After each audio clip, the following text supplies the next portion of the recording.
When people wake up this morning, they're gonna notice down power lines, crushed lawn equipment, and even a roof beside this house.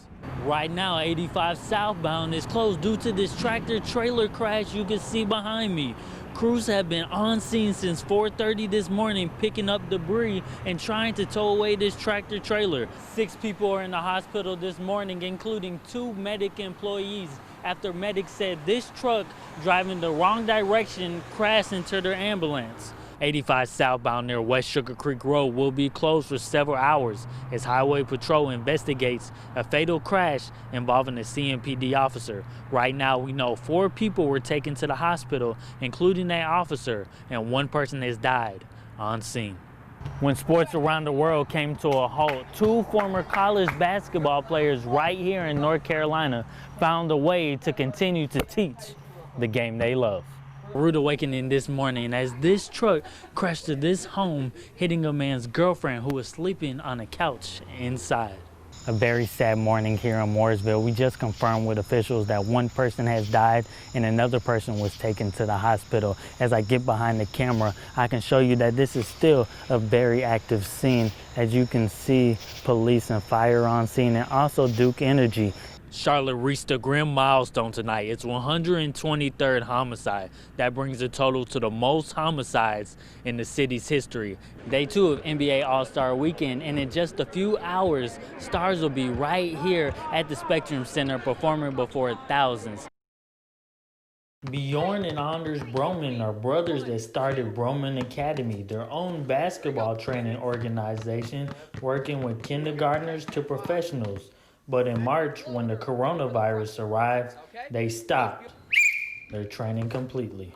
It was hard for us. It was frustrating because obviously we wanted to comply with all the rules, but at the same time we wanted to work. We wanted to help kids. We wanted to help the game of basketball. With an order by Governor Roy Cooper closing gyms, the Bromans knew they had to find a way to adapt by moving their workouts outside.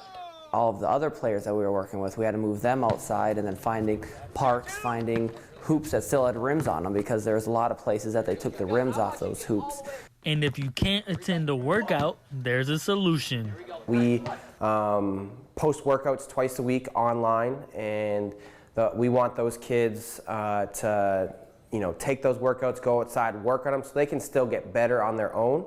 So during this pandemic, anywhere there's a basketball and a hoop, you'll find the Bromans.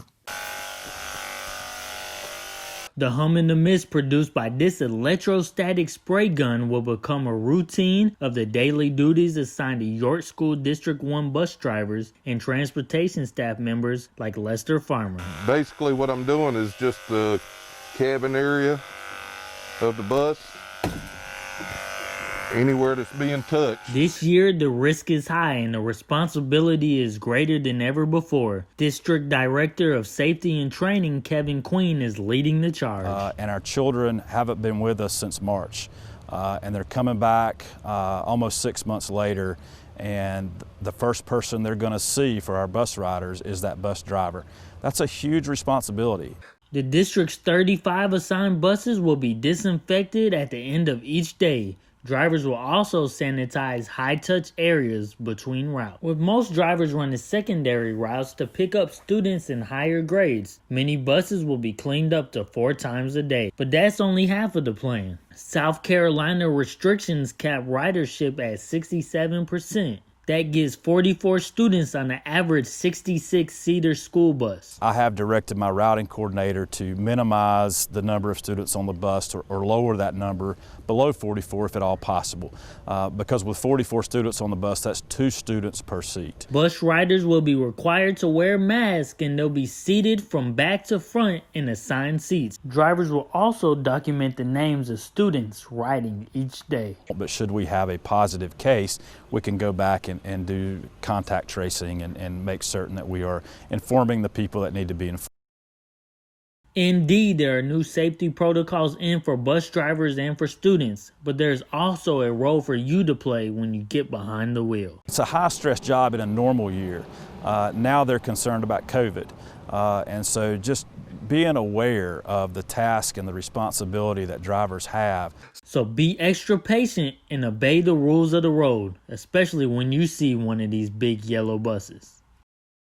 My daughter heard someone screaming and honking their horn and crying for help, so I came downstairs and I called 911. A woman robbed at gunpoint after returning home from the gym. Police say a 17-year-old stole her car keys. Car is rising.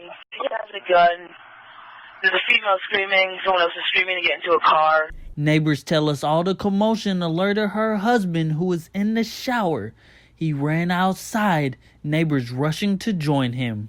I basically just covered the guy with my shotgun, trying to find his gun, because he had a gun somewhere. We knew that. We just couldn't find it, and he kept reaching for it. I called about there's a suspect is in the car. The neighbors are holding him down.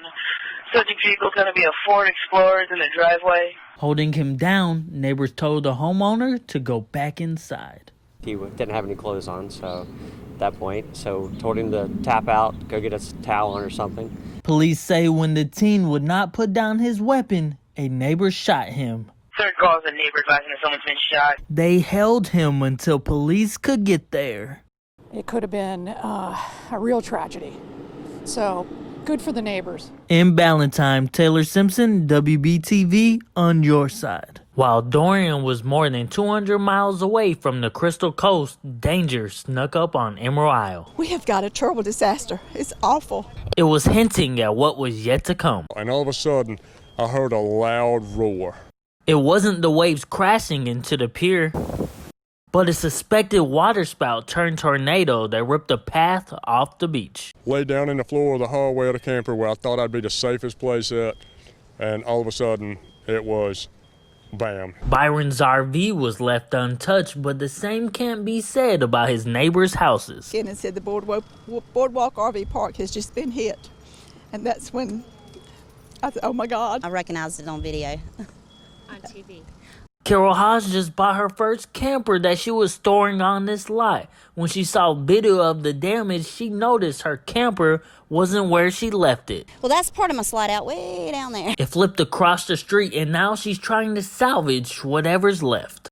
It's pretty much the frame. Dennis Hodge says it's a good, hard lesson.